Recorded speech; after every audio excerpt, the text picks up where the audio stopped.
Today, we are going to go deep into how to get stuff off your plate and use your time wisely with productivity coach Teresa McCloy.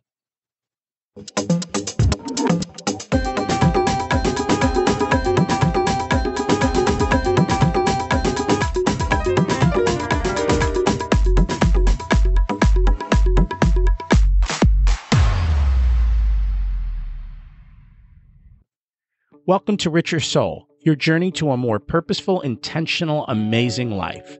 Where are you going to go and how are you going to get there? Let's figure that out together. At the core is the financial well-being to be able to do what you want, when you want, how you want. It's about personal freedom and abundance. Please check out the Facebook page, facebook.com/Richer Soul. That's where I share interesting articles that I've read during the week. Also, if you get a chance, stop by the website and sign up for the email list. I don't send out very much email, but when something important comes up or there's bonus material, that's the best way to find out. So, are you creating the life you deserve? That's the question you need to answer. It happens one step at a time, and it's the journey where the fun happens. My goal is to help you figure out your puzzle pieces and how they come together to design a great life. That means we have to understand where we are going. In other words, what's our purpose? We also have to be healthy enough to be able to do what we want and have the time to be able to do so. Today, we're going to focus on the time. We need the financial resources to fund the life we choose. Living life alone gets kind of lonely, so creating strong relationships and being part of something bigger spiritually. While we all know this, we are stuck listening to those voices in our head that create fear and hold us back from the life we deserve. If you haven't listened to episodes 1 through 9, I encourage you to go back and listen to the framework behind Richer Soul and how to create balance in life. Too often we have so many competing priorities. We need to find a way to keep them in harmony. Many times, work jumps on us or our family pulls us in a direction or our finances go south. Having someone to help you look over all those pieces and find balance is the job of the conductor. Also, if you want to climb Mount Everest, you need a few Sherpas, guides who know the way and can help you get to the top. In both of these roles, it's you who has to do the work. I'm just here to guide, teach, and show you a path. Today is all about creating the balance and what balance really means. Teresa's mission is to help her clients slow down and stop spinning their wheels, wasting their time being busy but never getting anything important done. She helps her clients recognize their own strengths and skills so they can develop a personalized plan to do what matters, enabling them to succeed in their lives, personally and professionally. Teresa, having tried it all, every book, software, and app to get her to be more productive, she admits it. Teresa was addicted to productivity. She felt if she could find the right system, she'd be so much more productive. After years on this crazy cycle, she finally hit a wall and had to make a change. Her patterns of destructive behavior were costing her in all areas of her life. She was losing passion for her work, her relationships were falling apart, and she never seemed to have any time for her family. It hit her like a bolt of lightning. She had to choose something different. Her first step to being more productive was to really stop worrying about getting everything done and figure out why she had all these destructive patterns of behavior as a leader. Let's meet Teresa McCloy and learn her story. Welcome to Richer Soul, Teresa McCloy. It's great to have you. It's great to be here. Absolutely. Thanks for being here. Let's start at the beginning. I always like to ask people, what was it like when you were growing up, and how much did your family and school teach you about money? Well, I grew up on the family farm in central Illinois, so I am a farm girl at heart. Work, I guess, and money were kind of very related. My father probably taught me the most about money and how to manage it because we were farm kids. I can remember every Sunday morning that we would get a labor check when we got old enough to work. Dad would sit down and write out the check for our church offering, and we would get labor checks. And so that's just a distinct memory that I have. I don't think we ever kept track of our hours or what we were doing. And then I remember money getting put away for savings for college that was different money than that. And being taught how to manage a checkbook, how to go through some of those things. Of course, in school, we had senior year, we had that lovely family living class or something like that, where we learned some of those skills as well as far as money management.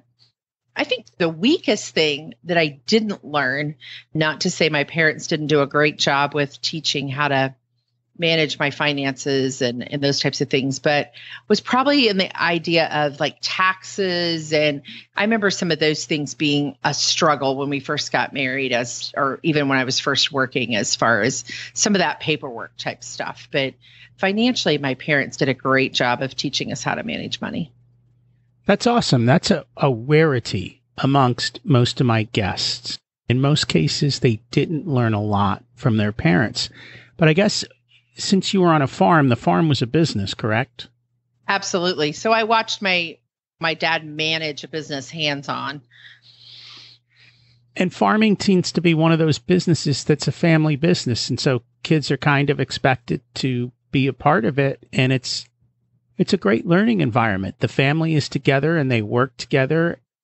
In a sense, that's how life used to be up until not that long ago, where families work together and that's how they pass down all of this education of how to live life and how to grow your money. I ended up marrying a farmer. And so we are third generation family farmers. My in-laws actually live right next door, and we're in the middle of harvest right now.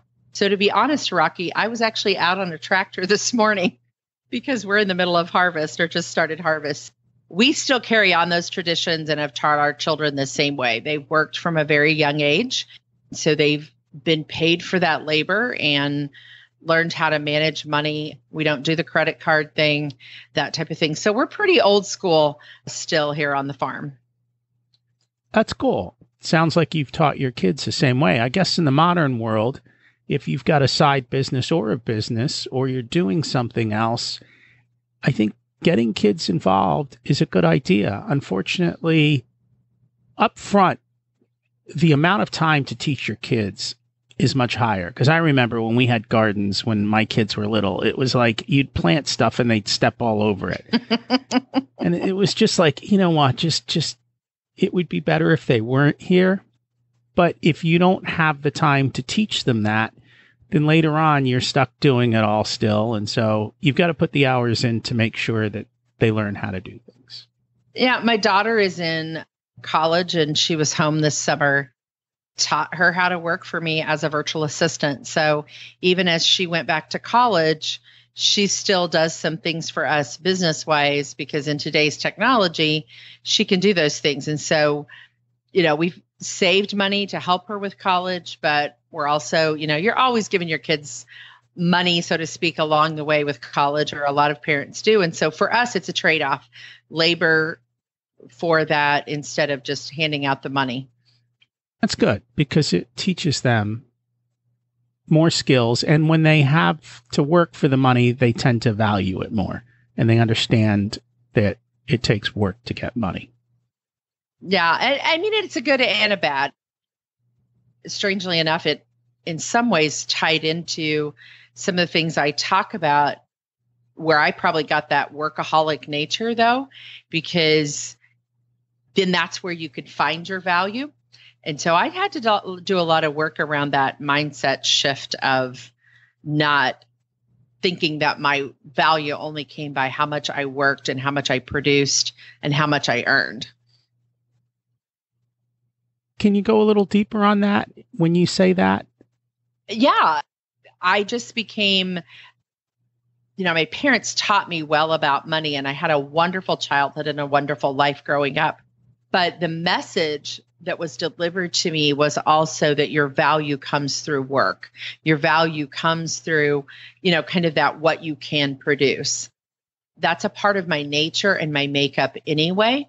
I'm a pretty high D personality, a pretty high multitasker. And so that just fed into that. And so there's a message that we have to be careful of, how we send to our children too, of you're not only loved or valued because of the work that you do. And I think all adults really need to hear that. We're driven by that a lot. That's where we find our identity. And that's very true. I think a lot of people find their identity in the work that they do. And that's why when they retire, or especially if they take early retirement, they're kind of lost if they haven't created an identity outside of their title of work. Absolutely. I'll pick on my husband, for example. All he's ever done is one occupation. So since the time he was 5 years old, he's been around the farm life, working with machinery, doing all of that. And so in some occupations, it's very difficult to separate that identity from who you are. Very difficult to move into that retirement phase. I like to call it the second half of life, that place. And that's a wall that I came to and just really walked through in the past 4 or 5 years, is switching careers and finding my value in kind of the gifts that I'd been given, not so much how much could I produce and how much could I do. In a sense, at the core of this, life is about more than just money. Absolutely. That's what it sounds like you're referring to there. More than about money, and it's more than about the job title that you have. I use that phrase, and I know you read it in some of my bio. Stop being productive, do what matters, because we can produce a lot. We're a high producing culture and society, especially here in the States. But are we really working towards the thing that matters to us, the things that we value? I just found that I wasn't. I was doing a lot of things that everybody else wanted me to do in some of my careers and occupations, and what I thought the expectations were. And I think those were set really early on, even by my parents, in that expectation that my mother was a teacher, my father was a farmer. They both worked long, hard hours. That was always the expectation that I saw, that work is what matters. And I learned that we need that to make an income, but it's not the only thing in life that matters. Absolutely. There's much more to life than work. And if someone else wants to do work for me, I'm more than happy to give it to them. I have kind of changed my ways too, Rocky. Let's chat a little bit about productivity. We always hear the 80-20 rule, which says that 20% of your work produces 80% of the results. And if you take that a step further, 40% of your work produces 96% of the results. So if I can spend 40% of my time, get 96% of the result, say screw the other 4%, and have 60% of my life to go live it, to do all the other things, that's pretty awesome.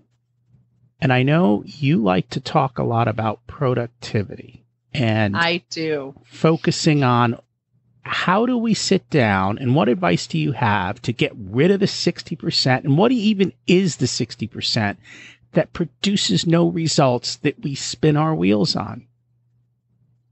It is that finding and narrowing the focus of what are the right things to do and what are the most task or executable action steps, tactics, whatever word you like to use, that will get me the most results towards the goal that I have, or towards the project that I'm working on. And then, figuring out those things that only you can do in that project, and the time that you need to do them, and focusing on those things and those things only. If you have a team of people that you're working with, that you can delegate some things out, obviously that doubles the productivity. If not, it is that focusing piece. So I work with a system called the 12-week year, and have been trained to work with that system that breaks it down, picking 2 or 3 projects or goals, whatever you'd like to call them, that you're going to work on in a 12-week year period, and focusing on those, not so that it's intense to, I have to get these done, and I've got 12 weeks to do them and I'm hyper, but really narrowing your focus all the time. So I work with my clients, I work in my masterminds to give you some tools and exercises, things like a mind map. I don't know if you're familiar with that tool, but some exercises to figure out what are those things that you can do, that 20% that you really need to work on, that'll move the ball down the court the furthest and the fastest. I just recently heard about the 12-week year, so it's relatively new to me. And I know that the person who had mentioned it to me actually sits down at the beginning of the 12 weeks, and I think they spend like 3 days mapping out literally the 12 weeks, and then they just go execute. And you used even the perfect word. How the 12-week year model works is you don't necessarily have to spend 3 days, but how it works is you take a 12-week time period. For example, I'll be starting a new 12-week year the week of October 9th. That 12-week year will go from now until right before Christmas, which is perfect for me because then I like to take a couple weeks at the holidays. The week before my 12-week year starts on October 9th, so I think be this very next week, if not the week after, I'll spend some time figuring out what are the 2 to 3 projects, 2 to 3 goals that I want to work on in the next 12 weeks. I recommend my clients and in my masterminds that in the beginning you choose 2 work-related goals or business-related goals and 1 personal goal. So, the personal goal might be around relationships or around weight loss or your finances or something like that, and then a couple of work projects. You use some different exercises such as a mind map or some ways of figuring out, here's my goal, and here is 25 tasks that I might need to do or 25 action steps that I need to execute on to get that goal done. Now, I can't do all 25 of those. So you keep looking at all of those lists and you pick out the 4 to 5 to 6, maybe 8 that would be the most executable tasks that would move the ball the furthest, move that project the furthest, or even get it to completion within that 12-week period. Then you kind of decide what week you're going to do each task. Some tasks might be things that you need to repeat every single week, a certain amount of sales calls or phone calls or blog posts or things like that. But then others are only going to fall in week 3 or not till week 6. And you timeline it out. And then I love the word that you used, Rocky. Then really you have an executable map for your next 12 weeks that you're just going to go execute them.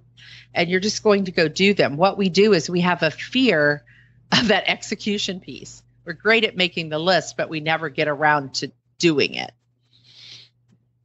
Life gets in the way. So how do you prevent life in the one, and the other is the shiny object that get in the way? How do you prevent them from doing so?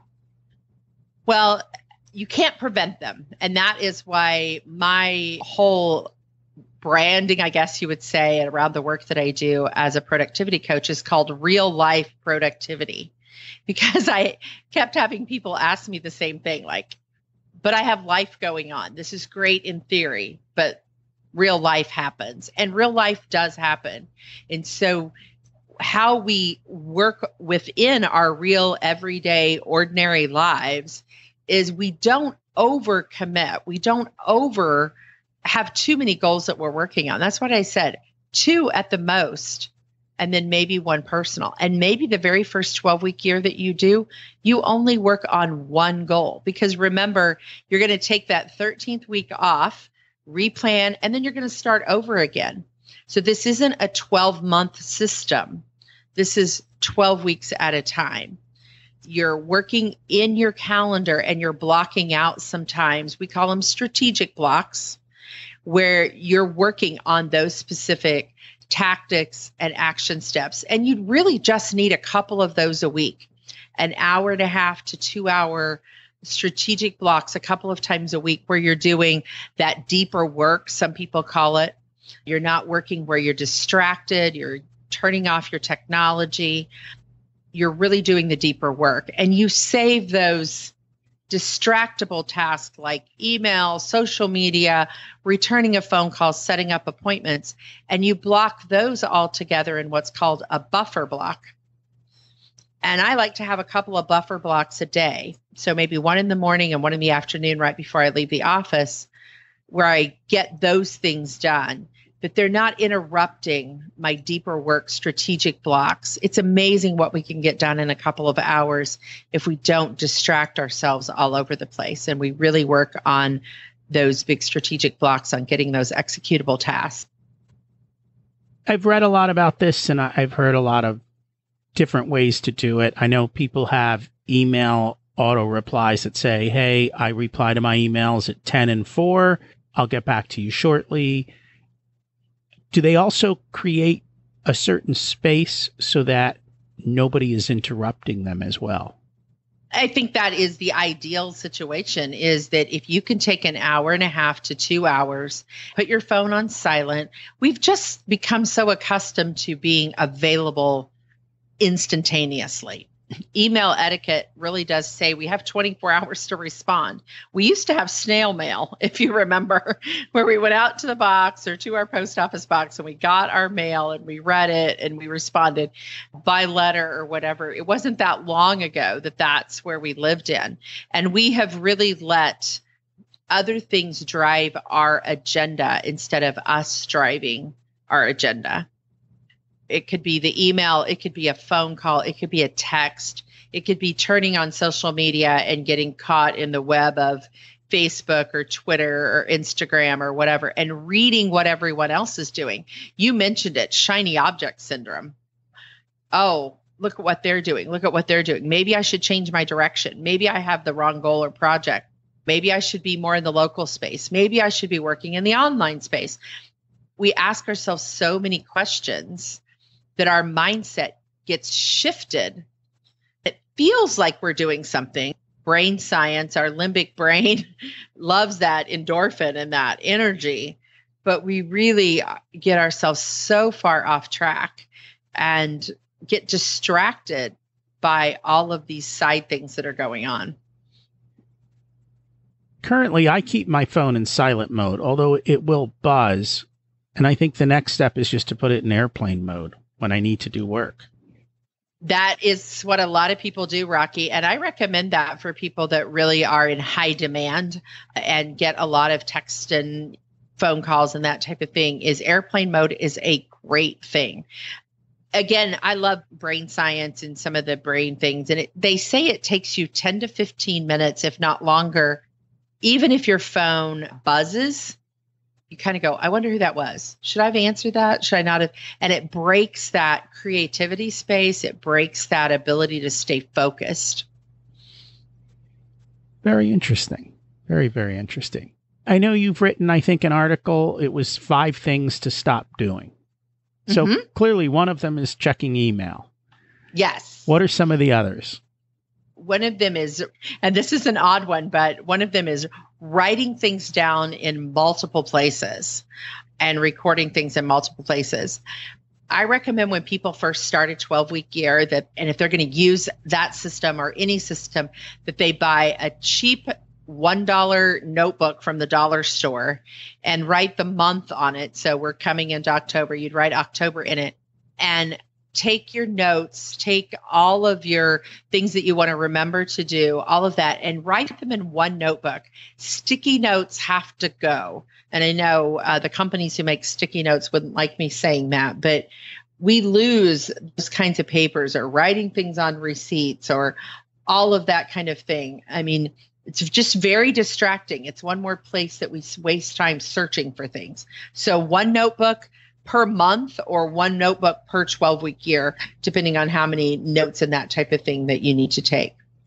What do you have to keep going back and reviewing and crossing out as things? Well, I just really, I encourage people to date. I have a notebook actually right now, right in front of me for this podcast, and I have the date written at the top of it and anything that I need to remember or whatever.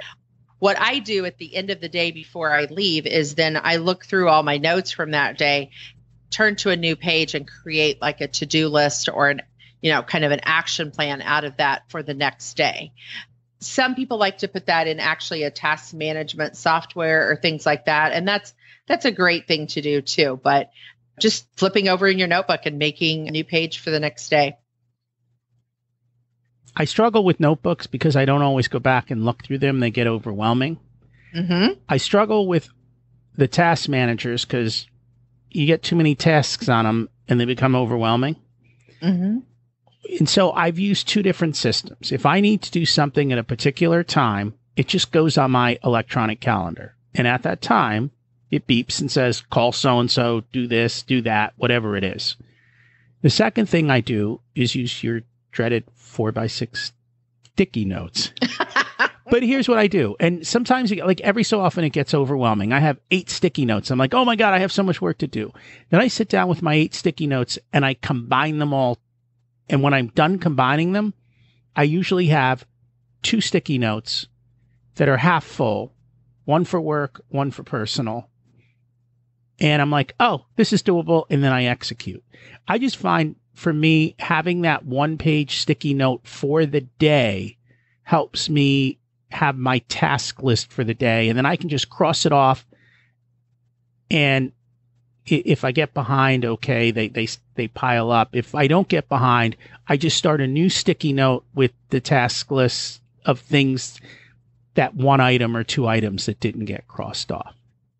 I find it works for me. And I think for everyone, you have to spend the time to find the system that works for you and struggle through it and figure out how you best work. I love what you just said is perfect, because that's the individual place.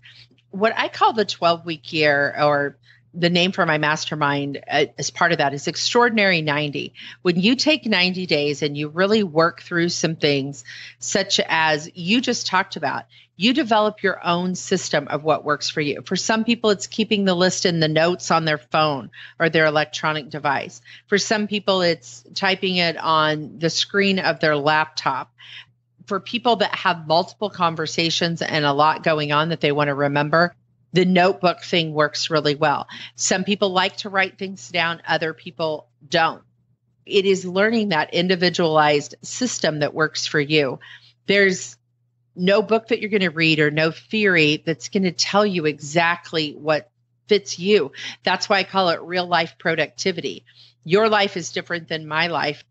What works for you is one sticky note. What I laugh about is I used to work with a lady in an office, and literally her entire desk wall and behind her computer was covered in sticky notes. And they were notes that had been there for really long times, with somebody's phone number on them or with this or with that. You have a system of combining them down to something doable that doesn't feel overwhelming. You said several times, well, when it gets overwhelming, I do this. And so that works, and that is awesome. I think we covered, was that 2 of the 5 things? Yeah. So we have 3 more. The other one is shuffling paper around on your desk. It's that same thing. I try to handle it one time. I use the time during my buffer block time. I have a basket on my desk that I throw papers into that I've come or whatever. And I try to clean that out at least by the end of the week. But if you could handle them only one time, that is the best way to do it. Do I need to put this into my electronic device as a reminder? Do I need to pay the bill? Do I need to put it in my bill box to pay later? Not shuffling paper any more than you have to. That was a big one for me, although I think that was a long time ago, because we've kind of gotten away from more and more paper. Now, most of my bills are all automated. They just come out of my checking account, so I don't have That's to a great way. remember. And when the mail comes in the door, literally before I put it down on the table, I sort out the garbage and I throw the garbage away. Then I have the shred pile and I shred the shred pile. Then I have the bills that need to get paid, get put there. And then there's like that pile of junk to read, and it just gets thrown on the table for everyone else. And then I don't have to touch it again. It used to take me forever before when I'd have to pay bills, because I would pile up all the mail and deal with it every week and a half, and it became overwhelming. Handling it right then and there just removes it all, and it's done. And I kind of do the same thing with emails. I'll flick through my emails, and I'll literally go into my iPhone, and I will say, I'll go into the mode where I can check emails. I'm like, I don't want to read these 12, and I'll just say, mark is read. I won't even open them or go on to them. So it just gets rid of, this way when I need to focus, I can just come back and click the button, say, show me only my unread emails, because I know those are the ones I need to focus on. Now, it goes with that one that we talked about of checking your email only twice a day. depending on if you have a VA or someone that's kind of sorting your email for you. Some people have that luxury that somebody's putting them into a box that says, to be read, or this one needs your attention or whatever. But if you're doing it yourself, you can still use the same system. I have articles that come by email that I want to read later, but I don't know when I'll get to them. They're not pertinent. So I put them into an email folder that I've created called Read Later. And then I have another email folder that's action this week. I don't have to respond right now, but it's something I want to take action on. And then the rest of them that are pertinent stay in my inbox so that I know to get to those. And I try to only check those twice a day. That's one of the things to stop doing. That probably is the biggest one for most people, is we get sidetracked and sucked in to email. If we can't respond to it within 3 or 4 minutes and have a quick response, we really need to wait, if it's something that we need to think about, till we have a buffer block time or a little bit longer time to deal with it, because it always takes longer than we think to respond to some of those emails. Very true. And so do we have 2 things left? Yes, I think we have. We haven't talked about to stop saying yes. That's one of my rules, is to, if someone asks me to do something, or I usually try to give myself some time before I commit to put anything else on my calendar, even if it's 24 hours, that you can just say, can I get back with you tomorrow and let you know? I really need to look at my calendar and see if I have the space or the margin to either make that appointment or even take on that project or that volunteer thing that somebody wants you to do, or be a part of a work project or something like that. We're really afraid to say no. That's a pretty big fear that most of us have. But we have to remember that when we say yes to something, we actually are saying no to other opportunities. This is a big one for a lot of people as well, is they just get themselves way overcommitted with not enough margin in their day. So I use 2 hurdles for that. One hurdle is to say, oh, that's interesting. Can you send me an email and tell me what you need done? It's a great one. Because the reality is 8 out of 10 people won't send the email, if not 9 out of 10. So you got out of it without saying no.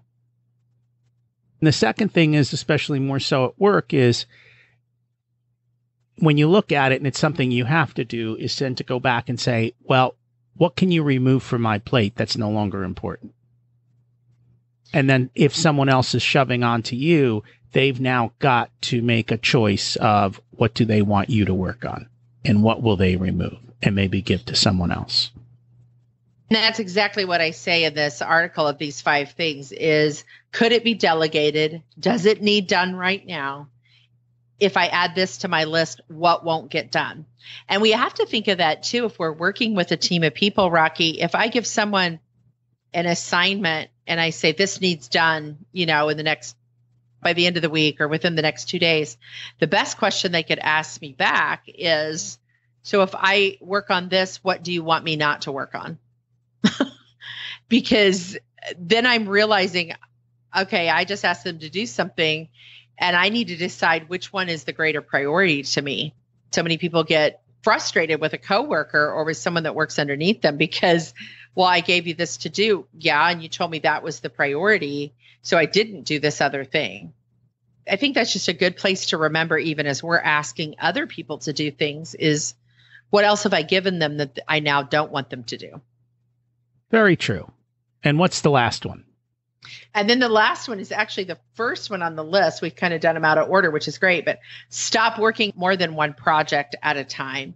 We think that we're great multitaskers, but research has proven that we're really not. We need to just choose 2 to 3 big rock things that we're going to work on for a period of time and focus on those for whatever it is, 6 weeks, 8 weeks, 12 weeks, whatever we decided to work in, and not multitask as much as we think that we're able to do. It's just not possible. Our brains just aren't wired to hold that capacity. They actually can hold the capacity, but we won't do anything well. I've heard someone describe this in another way. I talk a lot about balance in life. You've got work, you've got family, relationships, and all these different things, and you need to balance them.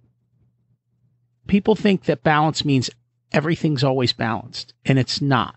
There are times when there are imbalances, and that's to be expected. And you keep talking about these short stints. And so throughout your life, if you've got a big project, you may go on an 8-week or a 12-week stint and be way out of balance with the rest of your life. But know that at the end of the 12 weeks, I'm done with this, and now I'm going to go focus on the areas that I didn't focus on, and I'm going to push them out of balance, and I'm going to push that one area way down the balance so that you can do a big project, you can handle a certain task or whatever it is you need to do, going out of balance with intention, knowing that you're going to do something at the end to rebalance back. I love that example because that's exactly true. And I'll give the example from my real life right now. When you work on a farm and when you run a farm operation, there are 2 seasons of the year that are extremely busy. You have about 6 or 8 weeks in the springtime as you're planting a crop. And then you have about 6 or 8 weeks in the fall when you're harvesting that crop.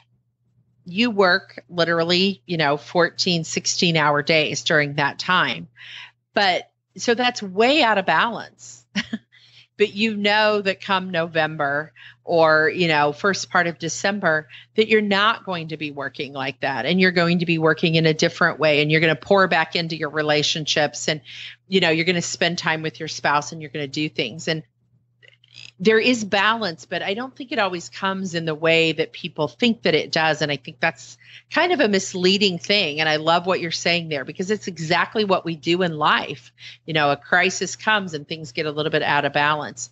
But then if we come back into those other relationships or the other parts that you talk about so much on your podcast of, our purpose, our mindset, our relationships, our finances, we have to go back and look at all of those things and kind of bring them back into balance a little bit at some point. If we totally dismiss them, then we're really in trouble.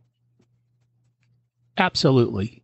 You just have to be intentional and know that it's happening. And if you know up front you're going out of balance and you know up front how you're going to rebalance, then everyone's a bit happier because they understand this is the fall and we need to harvest. We're going to be out of balance.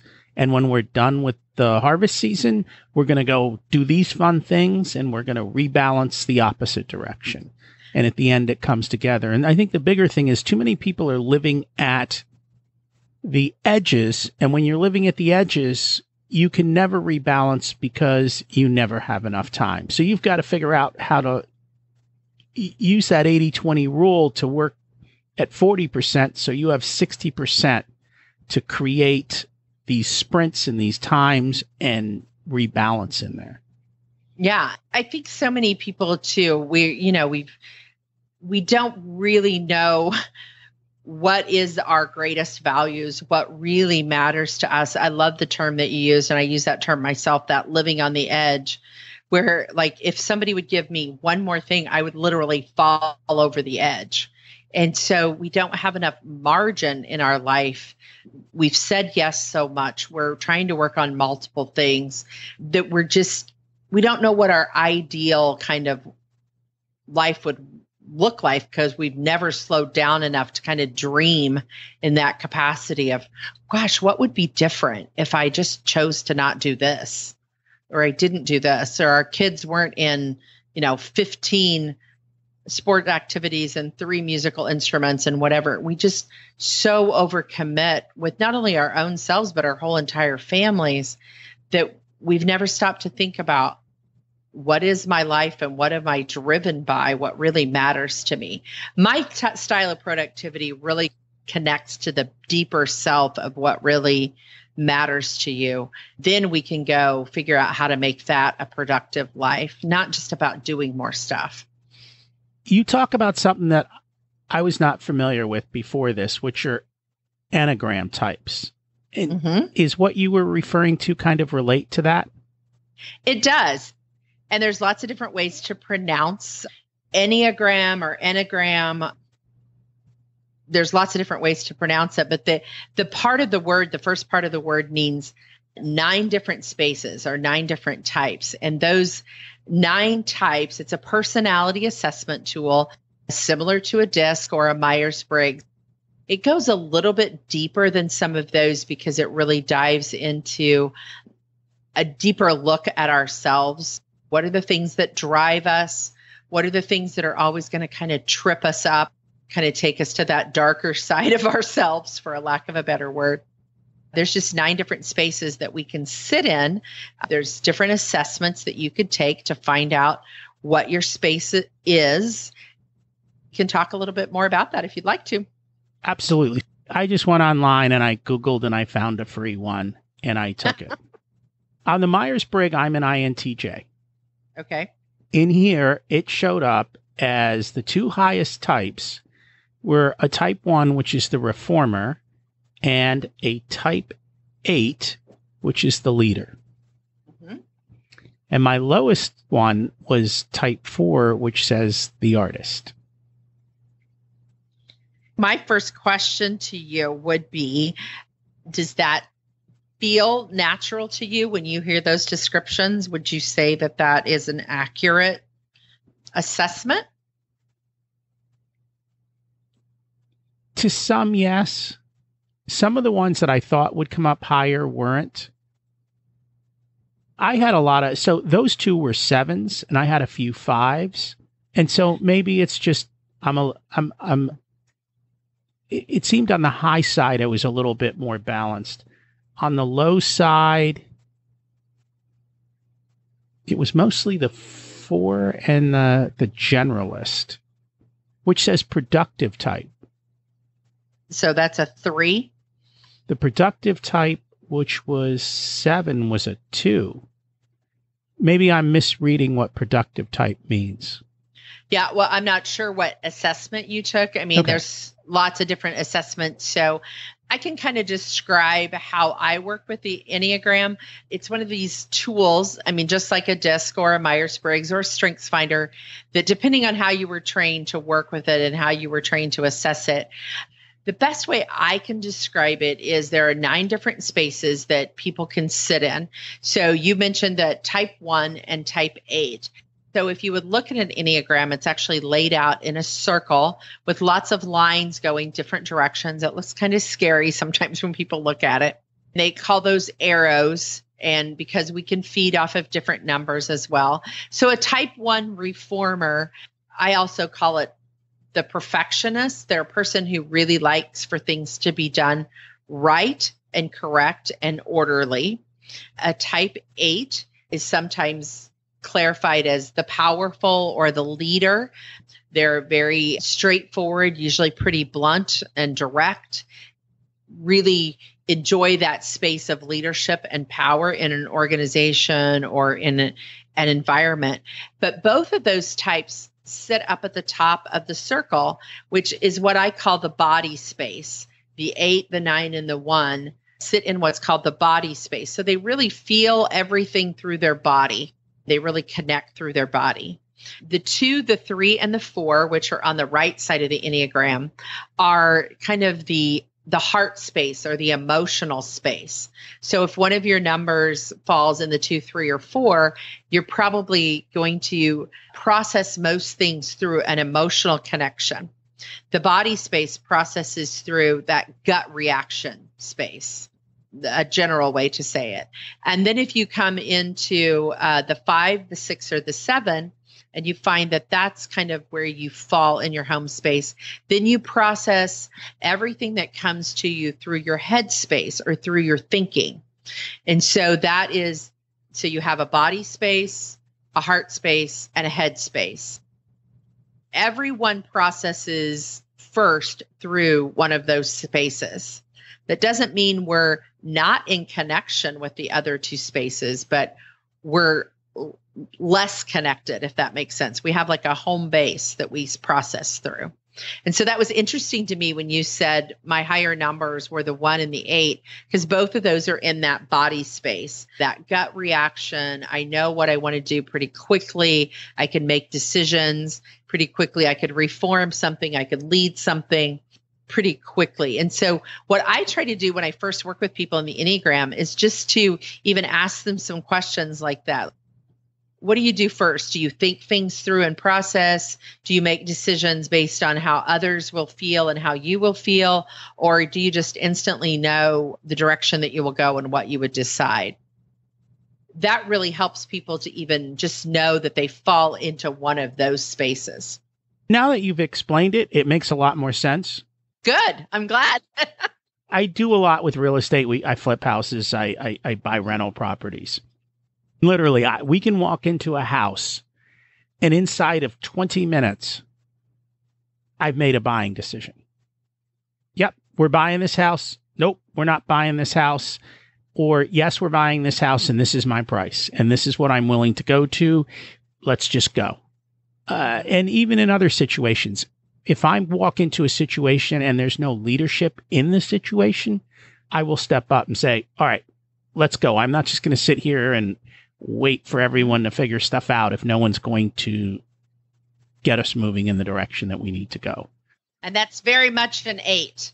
I mean, that is very much an 8 space because they are, and not to offend anyone or to offend you, but they're the people that walk in the room.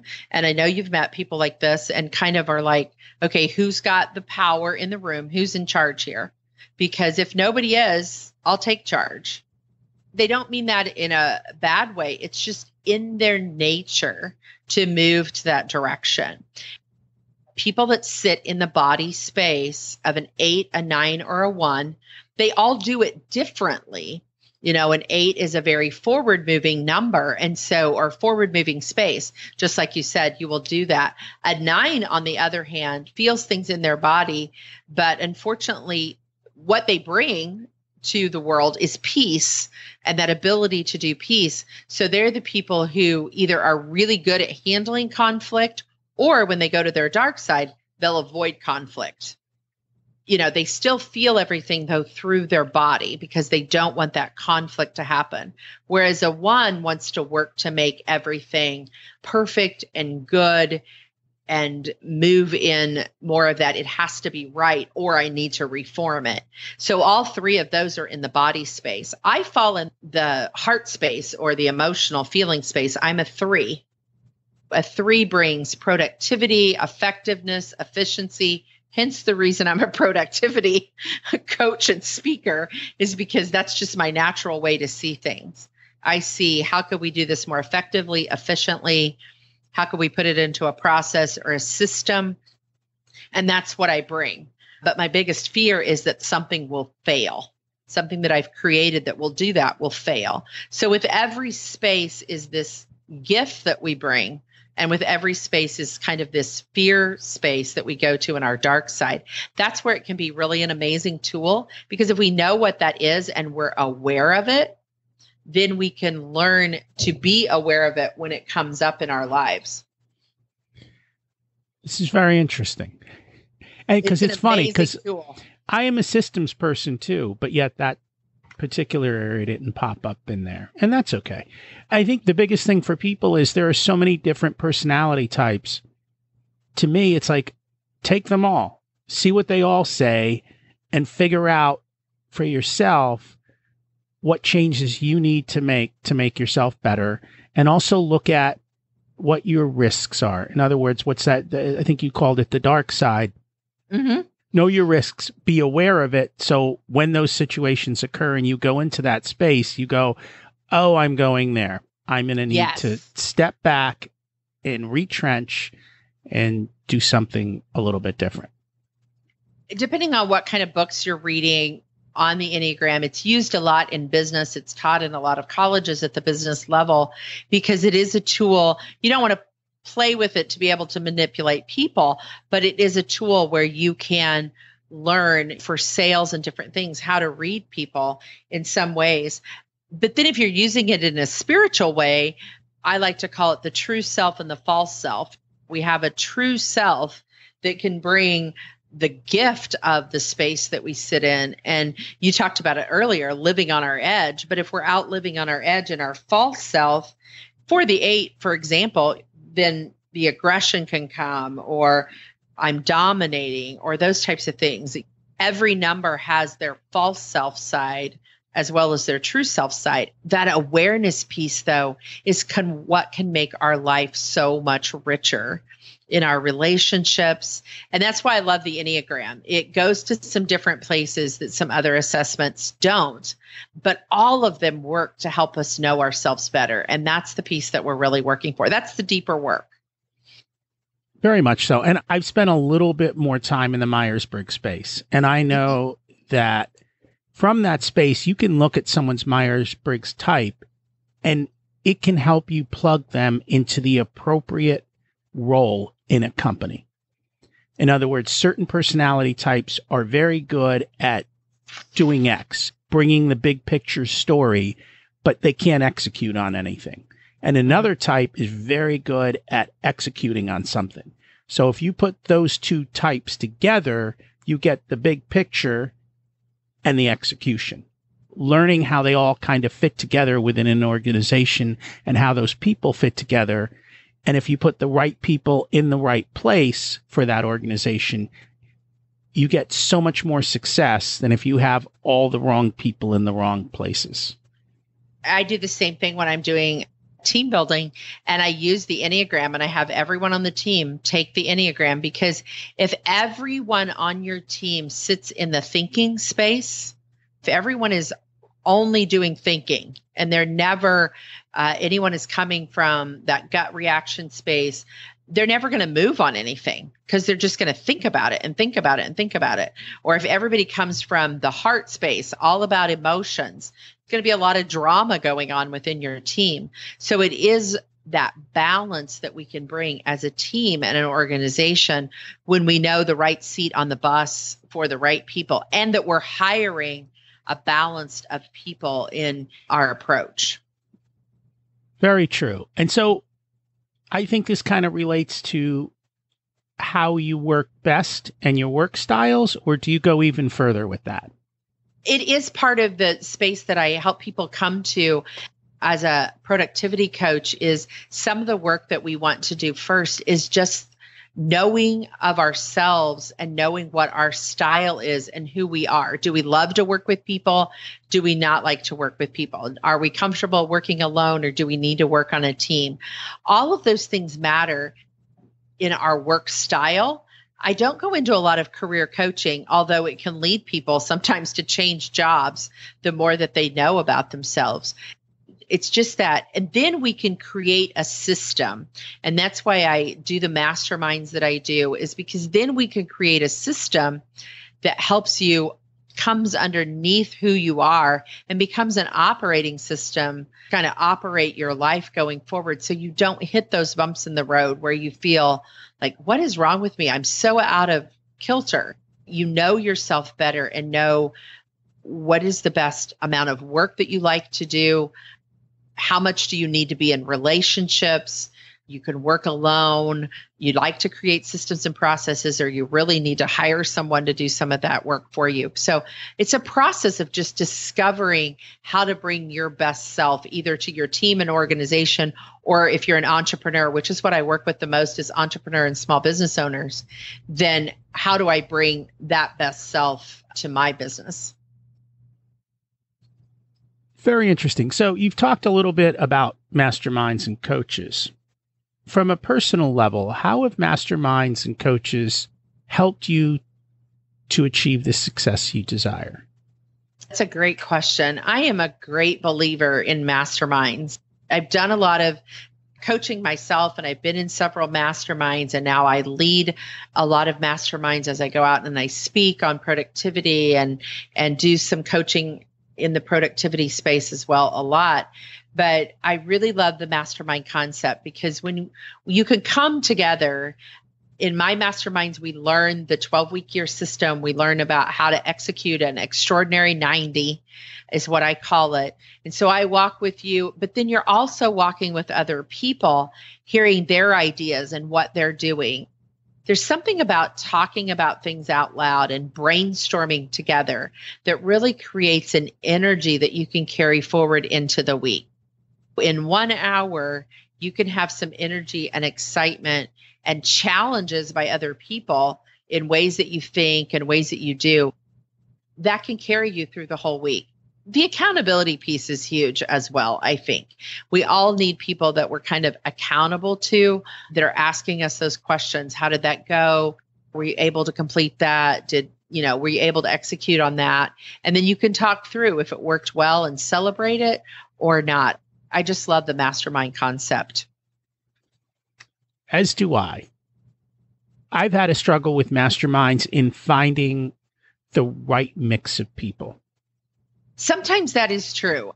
Most of my masterminds are put together where people apply, and then I do a phone conversation with them because I usually have a couple running at the same time. And I kind of want to get the right mix of people, as you say, into the group. And so I'm really honest with people about whether I think it's the right fit for them, the right time for them, or if maybe 12 weeks later would be a better time for them, because I start new ones quite often because I'm basing them around this 90-day extraordinary real life program. And that's an important point, that sometimes even the greatest things aren't in the right place for it yet. You have to do things in the right order. And so if you're not ready for the mastermind or you're not ready for a coach, there's other things that you may do first. And at appropriate times, these types of things come in and help you to get to that next level. You just have to make sure you're in the right space. Otherwise, you don't get the success you want. That's why what we're doing right now, I think podcasts are another great way that people can learn a lot of information and be challenged. If you pick out 2 or 3 that I know in the beginning, I listened to certain podcasts every week. I felt like I knew that person and that they were speaking into my life. You may not be able to afford a coach yet. You may just want to get an accountability partner that you're meeting with on a regular basis. Not all masterminds are paid masterminds. I'm in one right now that is not a paid mastermind. It's just 3 of us coming together. But there's not a learning element in that mastermind as well.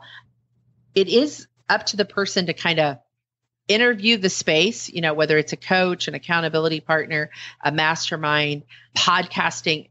There's so much information out there on just about anything that we want to learn how to do in our lives. It's just finding the resource that works for us. Yes, we do live in an extraordinary time, because I remember when I came out of college, trying to find this kind of information, it was not available. Like, you couldn't even begin to fathom how to learn these types of things, or what book to even find it in, or who could teach you. And now there's just an abundance of knowledge, and it's so easy to connect with. Yeah, it's wonderful. We live in a day and age where it really literally is at our fingertips because of technology. And it goes back to what we started with in the beginning. That can be then the shiny object that we get caught up in. And that's what I find with so many people is once you've found a space that you want to be in for a while, live in that space, live in the mastermind, live in with the coach, complete the system and execute out what you feel is what you want to work on or what you want to do, whether you're working on your relationships, your marriage, your finances, whatever it is, stay with it for a while instead of jumping from one thing to the next. And that's where we get caught up in, I should probably be working on that. And we just totally switch gears. I just encourage people to stay in one space for a while. Very good advice. Is there any areas that we should have touched on that we have not done so yet? I don't think so, Rocky. We've covered some pretty good ground today. That's awesome. I understand that you have a special offer for the listeners. And in addition to that, people probably who would like to connect with you, how do they find you? I do. I've created a page just for your listeners that they can go to on my website. And it is teresamccloy.com/richer soul. And my name is spelled TeresaMccloy. So teresamccloy.com and then /richer soul, all all together. And there'll be a couple of free offers there. They can find out more about Mastermind. I have a free Facebook group they can be a part of. I have a great offer there for your listeners on how to add some rituals into your day. Those things, how do we start our day? How do we end our day? How do you start your work day? How do you end your work day? We didn't really talk about that on the show today, but it's similar to the 5 things to stop doing. It's just a worksheet where you can look at what are you doing in those times of the day that can help you get started and end your day in the right way. Well, thank you for that. That's so kind of you. You're more than welcome. More than welcome. And I encourage people to check it out. I hope they do. I'd love to connect. Thanks for joining us today. It's been wonderful chatting with you. Thanks, Rocky. It's been great. I encourage you to check out Teresa's site and her free offers at teresamccloy.com/richer soul. Clearly, where you focus your attention is where you get results. Being part of a mastermind or having a coach can help you achieve that, whether it's Teresa, me, or someone else. The 12-week year is something that really excites me because it's short enough to sprint with and achieve a lot of success without having to make a major commitment. I also love learning a little bit more about how I behave. Is there someone you know who could benefit from what we talked about today? Please share the podcast as it helps you to build social capital and create better relationships and start better conversations with the people you know. They'll appreciate you for doing that. So, call to action. What's one small step you can make this week to improve your life? Sometimes the step is starting something new. Other times it's eliminating something that prevents us from success. Teresa gave you 5 things to eliminate. How about implementing one of those ideas or taking the personality test to learn a little bit more about yourself? What's preventing you from moving forward? And who are you putting on your team to help you build the life you deserve? Ready to take massive action? I'm here to help you build your path and create the life you desire. Thanks for listening. You can always reach me at rocky@richersoul.com. Have an abundant week.